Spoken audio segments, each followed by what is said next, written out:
तेजस special commerce classes. तो कैसे हैं आप सब। तो आज हम डिस्कस करेंगे ऑपरेटिंग लीवरेज के न्यूमेरिकल पोर्शन को।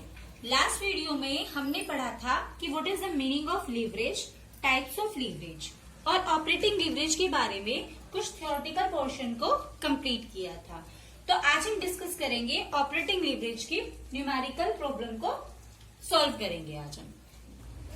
तो न्यूमेरिकल को सॉल्व करने से पहले हम देखते हैं, यहाँ पे हमने मेंशन किया है एक्सपेंसेस को। एक्सपेंसेस हमारे टू टाइप्स के होते हैं, fix expenses and variable expenses, then semi variable expenses. आइए पहले न्यूमेरिकल प्रॉब्लम को सॉल्व करने से पहले देखते हैं एक्सपेंसेस के बारे में। तो अगर हम लीवरेज के बारे में बात करें तो लीवरेज किसी भी फिक्स कॉस्ट के कारण क्रिएट होने वाले हमारे कुछ इम्पैक्ट होते हैं, जिनको हम क्या करते हैं, मेजर करते हैं। कि अगर हमारी फिक्स कॉस्ट ही नहीं होगी, फिक्स एक्सपेंसेस ही नहीं होंगे, तो हमारा लीवरेज भी नहीं होगा। अगर फिक्स एक्सपेंसेस लीवरेज के क्रिएट होने के कारण ही क्या होता है, वो हमारा रिस्पॉन्सिबल होता है। कि अगर हमारी फिक्स कॉस्ट होगी देन लीवरेज भी होगा, अगर फिक्स कॉस्ट नहीं होगी देन लीवरेज नहीं होगा। तो लीवरेज किसके क्रिएट होने के कारण रिस्पॉन्सिबल होता है, फिक्स कॉस्ट की। तो हमारे एक्सपेंसेस देखो, सबसे पहले हमारे एक्सपेंसेस टू टाइप्स के होते हैं, एक फिक्स एक्सपेंसेस, एक वेरिएबल एक्सपेंसेस। अगर हम ब्रॉडली बात करें तो टू टाइप्स के एक्सपेंसेस को हम पढ़ते हैं, एक फिक्स एक्सपेंसेस, एक वेरिएबल एक्सपेंसेस। और अगर हम सेमी वेरिएबल की बात करें, सेमी वेरिएबल एक्सपेंसेस में कुछ पोर्शन तो हमारा फिक्स एक्सपेंसेस का होता है और कुछ पोर्शन हमारा वेरिएबल एक्सपेंसेस का होता है।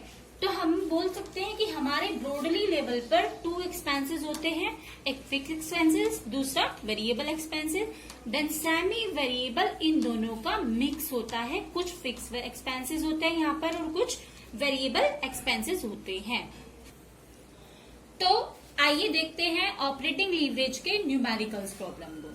सबसे पहले ऑपरेटिंग लीवरेज की न्यूमेरिकल प्रॉब्लम को, कैलकुलेशन को सॉल्व करने से पहले मैंने आपको लास्ट वीडियो में भी एक फॉर्मेट डिस्कस किया था और आज फिर से पहले वो फॉर्मेट समझाऊंगी, उसके बाद हम न्यूमेरिकल प्रॉब्लम सॉल्व करेंगे। सबसे पहले यहाँ मैंने एक फॉर्मेट मेंशन किया है, इस फॉर्मेट को देखते हैं कि ये फॉर्मेट हमारा कैसे एप्लीकेबल होता है और हम इसे कैसे यूज करते हैं अपने क्वेश्चंस में। सबसे पहले मैंने यहाँ लिखा है सेल्स। सेल्स में से हम सबसे पहले लेस करते हैं वेरिएबल कॉस्ट। वेरिएबल कॉस्ट हमारी कौन कौन सी होती है, जैसे जितने भी हमारे मटेरियल्स होते हैं, ओवरहेड्स होते हैं, लेबर्स की कॉस्ट होती है, ये सब हमारे आ जाते हैं वेरिएबल कॉस्ट में। जब हम अपनी सेल्स में से वेरिएबल कॉस्ट लेस करते हैं देन हमारा काउंट होके आता है कंट्रीब्यूशन, जिसे हम सी से मेंशन करते हैं। कंट्रीब्यूशन हमारा सेल्स में से जब भी वेरिएबल कॉस्ट को लेस करेंगे देन कंट्रीब्यूशन आएगा।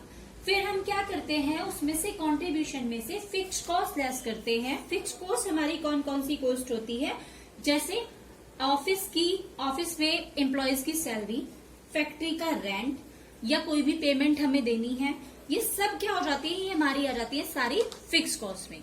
तो जब हम कंट्रीब्यूशन में से फिक्स कॉस्ट लेस करते हैं तो हमारा आ जाता है EBIT, जिसे हम बोलते हैं earning before interest and tax, या फिर हम इसे ऑपरेटिंग प्रॉफिट भी बोलते हैं।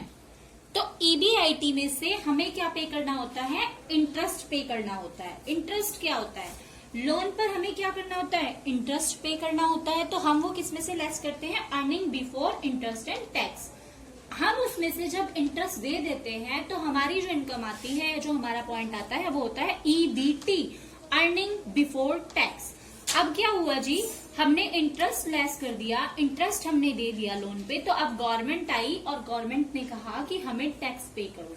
तो हम क्या करेंगे, अर्निंग बिफोर टैक्स में से, EBT में से टैक्स लेस करते हैं। देन हमारी जो आता है पॉइंट वो होता है EAT, अर्निंग आफ्टर टैक्स। तो अर्निंग आफ्टर टैक्स हमारा क्रिएट करता है, यहीं से ही EAT से हम EPS को मेंशन करते हैं, EPS हमारी क्रिएट होती है। तो जो हमारा EAT होता है, अर्निंग आफ्टर टैक्स होती है, जब हम इसे नंबर ऑफ शेयर से डिवाइड करते हैं तो यहाँ पर आ जाता है हमारा EPS। EPS हमारा क्या होता है, अर्निंग पर शेयर। देन यहाँ पे हम लिखा है कि ईएटी क्या होता है, ईएटी क्रिएट किसे करता है, ईपीएस को क्रिएट करता है। तो जब भी हम कोई कैलकुलेशन सॉल्व करेंगे तो ईएटी में से जब हम डिवाइड करेंगे नंबर ऑफ शेयर से, देन कैलकुलेट होके आ जाएगा हमारा ईपीएस। ईपीएस को हम बोलते हैं अर्निंग पर शेयर। जब भी हम किसी चीज के कोई भी न्यूमेरिकल करेंगे, ऑपरेटिंग लीवरेज, फाइनेंशियल लीवरेज, ये कंबाइंड लीवरेज के, तो हमें ये फॉर्मेट बहुत अच्छे से समझ में आना चाहिए कि ये फॉर्मेट क्या है। तो यहाँ पर हम सबसे पहले इस फॉर्मेट को लर्न करेंगे, देन पॉइंट टू पॉइंट हम क्वेश्चन को सॉल्व करते हैं। तो अब सबसे पहले हम यहाँ ये देखते हैं कि कौन सी चीज यहाँ पर हमारी फिक्स्ड होगी और कौन सी हमारी यहाँ पर वेरिएबल होगी।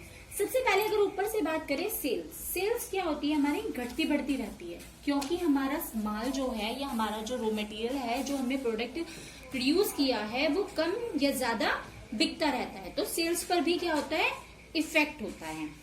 सेल्स हमारी क्या होती है, घटती बढ़ती रहती है।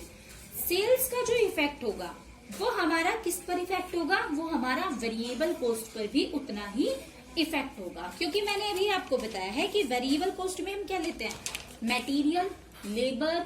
अगर सपोज हम 400 यूनिट्स बना रहे थे तो हमारा मटेरियल यूज हो रहा था 40 यूनिट्स। अगर हम उन्हें बढ़ा दें, 500 यूनिट्स कर दे, तो हमारा मटेरियल भी सीधा सीधा कहीं ना कहीं वेरिएबल कॉस्ट भी इफेक्ट होगी। तो इसलिए हमारी सेल्स के अकॉर्डिंग वेरिएबल कॉस्ट भी इफेक्ट होती है सेल्स के अकॉर्डिंग। देन इस इफेक्ट को वेरिएबल पर भी होगा, और ये एक दूसरे से क्या होती है, सेल्स में वेरिएबल कॉस्ट किससे रिलेटेड होती है, एक दूसरे से कोरिलेटेड होती है। तो हम एक एग्जांपल से समझते हैं।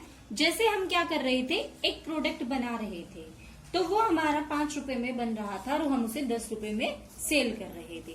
अब हमें वही प्रोडक्ट 2 बनाने हैं। अब हम उसे 2 में बनाएंगे तो उसकी जो कॉस्ट होगी, जिस जितने में बन रहा है, वो क्या हो जाएगी, जस्ट डबल हो जाएगी। तो वो 10 में बनेगा और हम सेल उसे कितने में भी करें। तो हमारा कहने का मतलब क्या है कि अगर हमारी सेल इंक्रीज होगी तो हमारे, या डिक्रीज होगी तो हमारी वेरिएबल कॉस्ट पर भी उसका सीधा सीधा इफेक्ट होगा। तो हम ये बोल सकते हैं कि अगर हमारी सेल्स बढ़ेगी तो वेरिएबल कॉस्ट भी बढ़ेगा, अगर हमारी सेल्स घटेगी तो वेरिएबल कॉस्ट भी सीधा सीधा घटेगा। तो ये दोनों हमने बात करी यहाँ तक। फिर देन हम आते हैं हमारी फिक्स कॉस्ट पर, या फिक्स कॉस्ट पे हमने बताया कि फिक्स कॉस्ट तो देन फिक्स ही रहनी है। फिर इंटरेस्ट की बात करें अगर हम, तो हम क्या करते हैं, इंटरेस्ट हमारा फिक्स होता है जो कि हमें एक लोन पे देना ही होता है।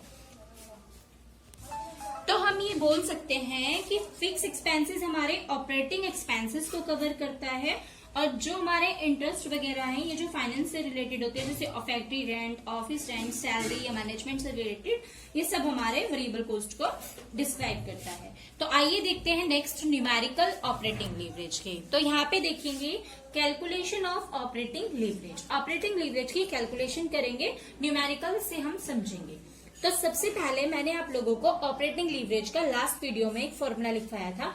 Operating leverage is equals to contribution upon EBIT, यानी कि contribution divide by earning before interest and tax. Contribution कहाँ से निकलता है और कैसे निकलता है, सबसे पहले हमें ये वाला पॉइंट निकालना आना चाहिए कि कॉन्ट्रीब्यूशन कैसे निकलता है। तो मैंने अभी आपको यहाँ से समझाया था, sales minus variable cost then contribution. Sales में से जब वेरिएबल कॉस्ट घटाते हैं तो कॉन्ट्रीब्यूशन आ जाता है, वो ही हमने यहाँ सेम मेंशन किया है कि contribution is equals to sales minus variable cost. EBIT कैसे निकलता है, कॉन्ट्रीब्यूशन माइनस फिक्स कॉस्ट। जब हम कॉन्ट्रीब्यूशन में से फिक्स कॉस्ट लेस कर देते हैं तो ईबीआईटी आ जाता है, तो ये हमने यहाँ लिखा। तो जब हमारे पास दोनों चीज आ जाएंगी तो हम इसे डिवाइड कर देंगे, तो देन हमारा कैलकुलेट होके क्या आ जाएगा, ऑपरेटिंग लीवरेज। तो देखते हैं यहाँ हमने एक न्यूमेरिकल लिया हुआ है। A company has estimation that for a new product its selling price is ₹14 per unit। यहाँ पर पर यूनिट की बात है कि क्या करती है selling price, 14 per unit selling price है। Variable cost is ₹9 per unit and then fix cost is 10,000। Calculate the operating leverage for sales volume 3,000 units and 4,000 units. तो सबसे पहले हम सॉल्यूशन देखते हैं। हमारी सेल्स क्या थी, 14 पर यूनिट सेल्स थी। तो हमने एक कॉलम पहले पर्टिकुलर में हमने क्या लिखते हैं, हम डाटा लिखते हैं, देन पर यूनिट्स हमें गिवन है तो पर यूनिट्स का कॉलम बनाया, 2 यूनिट्स हमें गिवन है, एक 3000 एक 4000। तो यहाँ से हमें दोनों का ऑपरेटिंग लीवरेज को कैलकुलेट करना है। 14 पर यूनिट है तो हमने यहाँ सेल्स 14 पर यूनिट ली, then variable cost 9 per unit थी तो पर यूनिट लिखा। जब हम सेल्स में से वेरिएबल कॉस्ट लेस करते हैं तो कैलकुलेट होके आ जाता है हमारा कंट्रीब्यूशन। ये हमने पहले पर यूनिट को कैलकुलेट कर लिया है। हमने जब पर यूनिट को कैलकुलेट करा तो हमारी ये क्या कंट्रीब्यूशन कितना आ गया, 5 आ गया। तो अब हम क्या करेंगे, हम 3000 यूनिट्स के डाटा को देखते हैं। तो हमारी सेल्स कितनी थी, 14 यूनिट्स पर यूनिट थी। हम कितनी यूनिट्स बना रहे हैं, 3000 यूनिट्स बना रहे हैं। तो हम इंटू करेंगे सीधा सीधा, तो हमारी कितनी आ गई, 42000 यूनिट्स रेडी होती हैं। उसमें से हमने वेरिएबल कॉस्ट लेस करी, सेम ऐसे ही 3 इंटू 9 तो हमारी 27000 आ गई। कंट्रीब्यूशन लेस किया तो 15000 आ गया। 4000 यूनिट्स की बात करेंगे तो 4000 को फिर यूनिट से इंटू करेंगे तो हमारा 56000 आ गया। 4000 को फिर 9 से इंटू करेंगे तो 36000 आ गया और सोल्व होके 20000 आ गया। तो कंट्रीब्यूशन आ गया हमारा 15,000 एंड 20,000। तो सबसे पहले हम क्या करते हैं, हम पर यूनिट्स को सॉल्व कर लेते हैं, देन यूनिट्स को पर यूनिट से इंटू कर देते हैं तो हमारी टोटल सेल्स निकल के आ जाती है। तो कंट्रीब्यूशन तक हमारा क्वेश्चन कंप्लीट हुआ। देन क्वेश्चन में हमें गिवन था कि फिक्स कॉस्ट हमारी 10,000 यूनिट्स है। तो हमने यहाँ पर फिक्स कॉस्ट लेस की तो हमारा ईबीआईटी निकल कर आ गया 5000 और 10000। देन हमने ऑपरेटिंग लीवरेज का फॉर्मूला क्या पढ़ा था, operating leverage is equals to C upon EBIT. तो सी क्या है हमारा यहाँ पर 15000 डिवाइड बाय ईबीआईटी कितना है 5000, तो आंसर इज 3। यहाँ पर देखा 20000 डिवाइड बाय 10000 तो आंसर इज 2। तो हमने क्या कैसे क्वेश्चन को सॉल्व किया, सबसे पहले ये फॉर्मेट हमें पता होना चाहिए कि हम स्टेप बाय स्टेप कौन सी चीज किस में से लेस करते हैं। देन हमें क्वेश्चन में जो चीज निकालनी है उसका हमें फॉर्मूला पता होना चाहिए, और जो हमारा ऊपर है उसे हम कैसे सॉल्व करेंगे, जो नीचे है उसे कैसे सॉल्व करेंगे, दोनों को डिवाइड करके हम ऑपरेटिंग लीवरेज को कैलकुलेट कर सकते हैं। तो ये था हमारा ऑपरेटिंग लीवरेज का क्वेश्चन, हमने इसे सॉल्व किया। तो हम ये सबसे पहले हमें क्या करना होता है कि हमें सबसे पहले फॉर्मूला देखना होता है, फॉर्मूले में ये सब चीज सॉल्व करके वैल्यू रख के आंसर निकाल देते हैं। नेक्स्ट हम पढ़ते हैं, हमारे क्वेश्चंस में आ जाता है कि ऑपरेटिंग लीवरेज भी फाइंड आउट कीजिए और डिग्री ऑफ ऑपरेटिंग लीवरेज भी फाइंड आउट कीजिए। तो डिग्री ऑफ ऑपरेटिंग लीवरेज का मैंने शॉर्ट इंट्रोडक्शन आपको पहले दे दिया था लास्ट वीडियो में। तो आज हम इसके भी एक न्यूमेरिकल छोटा सा लेते हैं और जल्दी से इस टॉपिक को कंप्लीट करते हैं। तो आइए देखते हैं डिग्री ऑफ ऑपरेटिंग लीवरेज की कैलकुलेशन। तो calculation of degree of operating leverage, जब हमारे क्वेश्चन में हम ऑपरेटिंग लीवरेज भी सॉल्व करते हैं then degree of operating leverage भी सॉल्व करते हैं, तो हम देखेंगे कि हम कैसे degree of operating leverage solve करते हैं, या फॉर्मूले में से कौन सी चीज हमें गिवन कर दी जाती है और कौन सी फाइंड आउट कराई जाती है, तो हम कैसे फाइंड आउट करते हैं। तो सबसे पहले यहाँ मैंने लिखा हुआ है डिग्री ऑफ ऑपरेटिंग लीवरेज, यहाँ लिखा है चेंज इन सेल्स का इम्पैक्ट पड़ता है हमारा ऑपरेटिंग इनकम पर। तो डिग्री ऑफ ऑपरेटिंग लीवरेज हमारा मेजर करता है कि सेल के अंदर चेंज होने से हमारी ऑपरेटिंग इनकम में कितना चेंज होगा, ये हम कैलकुलेट करते हैं डिग्री ऑफ ऑपरेटिंग लीवरेज में, कि अगर हमारे सेल्स में कितना चेंज होगा तो हमारी उसकी इनकम पर क्या इम्पैक्ट पड़ेगा या क्या इफेक्ट होगा। तो ये रिलेशनशिप क्या कहलाई जाती है, डिग्री ऑफ ऑपरेटिंग लीवरेज। तो आइए देखते हैं, जब डिग्री ऑफ ऑपरेटिंग लीवरेज को हम सॉल्व करते हैं तो हमारे पास कौन सा फॉर्मूला होता है। डिग्री ऑफ ऑपरेटिंग लीवरेज, जिसे हम शॉर्ट में बोलते हैं DOL, DOL is equals to percentage change in EBIT. EBIT का ऑपरेटिंग प्रॉफिट भी बोलते हैं, मैंने वहां पे आप लोगों को बताया था।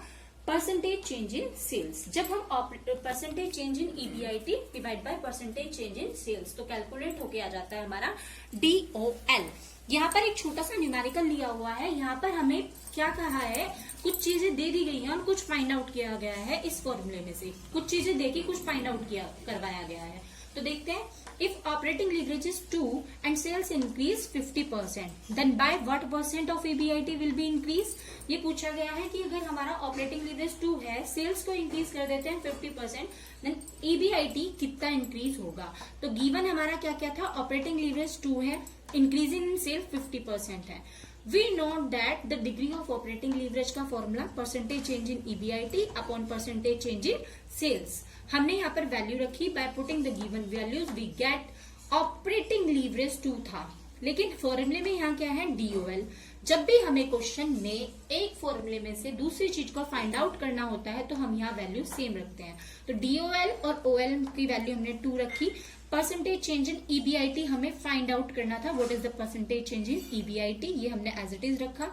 परसेंटेज चेंज इन सेल्स हमें गिवन था 50%। क्वेश्चन को क्रॉस मल्टीप्लीकेशन से सॉल्व किया तो परसेंटेज चेंज इन EBIT आ गया हमारा 100%।